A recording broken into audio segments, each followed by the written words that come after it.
Hello everyone and welcome to the Complete Sports Updates. This is the show with the latest and trending stories in the world of sports are brought to you. My name is Abib Kuranga. And joining me on today's episode is James. I believe together we shall be taking through the rounds as far as sports stories in today's episode is concerned. Welcome to the show, James. And how are you doing today? Thank you very much, Abid. It's a pleasure being on today's edition. Yeah, And absolutely. congratulations to the Super Falcons. Yes, it's always a pleasure to be on the Complete Sports Updates.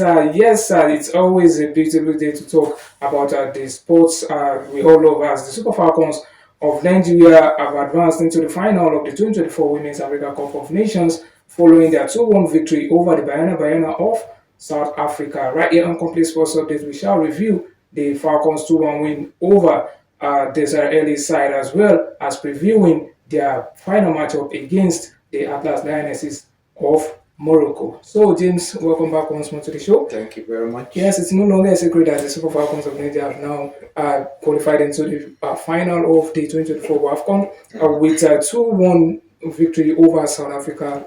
Rashida Tadibadi opening the score line for the Super Falcons as well as Alozie scoring that lofted ball, which was misjudged by the South African goalkeeper after Linda Muthalo equalized, restored parity for the South African side via the penalty spot. So, what say you? Let's hear your thoughts about the Super Falcons campaign so far in Morocco.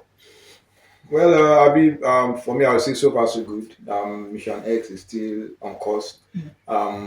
We all knew that it's not going to be easy, especially in the game against South Africa. You know, when you come up against the champions, you're not going to lie down and allow you to just roll over them. I think that would be the biggest biggest test the Super Falcons have come against in the competition. And so even for me, I would say that was not even their best game, but I think they are still able to find a way to, to get the job done. At some point they lost their way in the game, and but I think they showed experience, they showed character, and they got the goal. So for me, I think they've been taking the competition game or as the games come their way. Started with Tunisia, one struggled to break down, was stubborn, and Botswana but still found a way to get the goal. They were ahead back. They played the draw with Algeria, dismantled Zambia, and against South Africa, they had to dig deep and they got the victory. So congratulations to them. Some people want to say because of the injury to South Africa's left back, what's her name now? Salgado, that maybe that kind of impacted on the South African players. Injury happens in football. Remember the Champions League, Liverpool, Real Madrid, when Salah got injured. Who want to use that as an excuse why Liverpool lost. But, these things happen, it's football.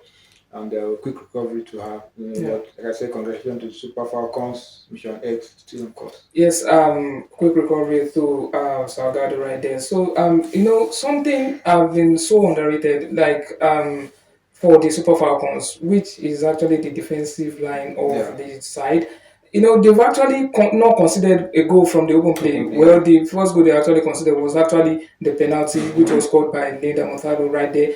And so many people have not really been seeing that as a huge achievement for the Super Falcons. Do you think that this has actually been the major factor for the Falcons reaching the final of this competition? I mean, if you want to win a tournament, your defensive setup must be very very compact. You don't go to tournaments scoring goals and chipping in goals. I mean, there should be. I mean, I remember when Nigeria won the AFCON in 1994, they didn't concede a goal until they got to the semi-finals, and they conceded just 3 goals. The last one they won in 2013, they didn't concede more than 1 goal in a game. So I mean, if for you to win any major tournament, you have your defense line must be tight. It must be a tight knitted. You can be scoring all the goals, but if you are shipping in goals, I mean, it doesn't speak well of you. And to even think that even it was a careless mistake from the most experienced player in the team, Mohale, if not, I don't see any how the South Africans would have breached their defense. But like I said, they were able to overcome that setback and they won. So I believe the defense has played a very huge role in them reaching the final, and we're going to see them in action against Morocco. And and we hope that they will have learned one or two things in the game against South Africa and try to remain tight because it's going to be very, very, very tough for them. Absolutely. So, who has been Justin Madugu's side's the most outstanding player?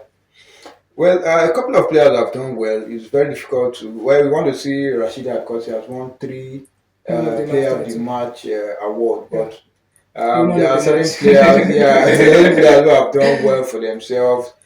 Michelle Alusi, Yeah. she has been silently doing her thing. Mm. Ashley Plumpton too has been splendid. Mm. Even the front players, Yeah. Esther Kurunkwo, what's her name, Chiwendu Ezu, Yeah. Ajibade. So it's very, very difficult to just pick out just one Mm. player that this is Absolutely. shining. I Yeah. think the collective side of them have been very good. Mm.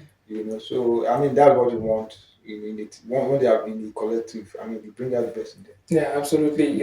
I think for me, I think I will have to, choose Esther Okoronkwo because the way she used to drop deep, Mm. link up play, she has eyes for goals. She knows how to, spread those passes in Yeah. order to make those attackers to run in behind the fence. She's actually, for me, the most outstanding player for Coach Justin Madugu's side. But, others will actually have their own Yeah. preferred options. So let's talk about the Moroccan side. The host nation, Mm. Nigeria will actually be playing against them, which is going to be very, very disadvantageous to the Falcons because the last time Nigeria actually played the host nation was actually the last AFCON, the men's AFCON, Yeah. where Nigeria played Ivory Coast. We all know how that ended, how the crowd really backed up the The Cote hosts, d'Ivoire yeah. side. But looking at it now, it's Morocco against Nigeria. So, Yeah. what are your thoughts about this final? Most especially, do you think Nigeria really stand a chance in terms of playing against these sides, getting the game to them and all of that? Considering the fact that the fans will be a huge factor in this encounter. Yeah, I know a lot of Nigerians do would have preferred to play against Ghana, because we know ourselves, and we're going to be like we're playing on a neutral, ground. But now you're facing the host, you face the crowd, you face, sometimes even the officiating. Yeah. But I think we have players who have seen it all, who have faced bigger crowds. Remember the last World Cup in Australia and New Zealand, the Super Falcons defeated the host. Yeah. Australia 3-2. I mean, Yes, with we also what's her name? Asisa Toshwala. yes, so I don't think facing the crowd will bother them because they've seen it. They've faced crowd. Remember when they defeated Cameroon in 2016? It was right there at the national stadium with the CAF, the former CAF, the late former CAF president Ayatu was there. Yeah. The wife of the current president, Bia, his wife was there. So the Super Falcons, they have players well. They face crowd. It's not the first time. And again, I think they are going into this final with. I want to believe they will have revenge in their mind because when they faced Morocco in the last Last time, edition, it was true. semi-final. They had to play from the second half to throughout the extra time with 9 players, and they were still able to hold their own till the game went to penalties. So this time around, I think they would have learned their lessons and they know what to expect. I mean, they're experienced players. Like I said, they've come against tougher position, tougher big crowds. Yeah. So and I want to believe that even the Moroccans too will play that game on that project. Because when they are playing against 9-time champions, the team who have dominated this competition since its inception, and they know how they had to overcome the Super Falcons last time with the 2 players down, and they lost the last time they played in the final against South Africa. They lost. So they today we go into that game full of tension and pressure. They will need their fans to come up with all kind of antics, this their laser beam and everything, but I want to believe that Super Falcons too, they have a mission to accomplish.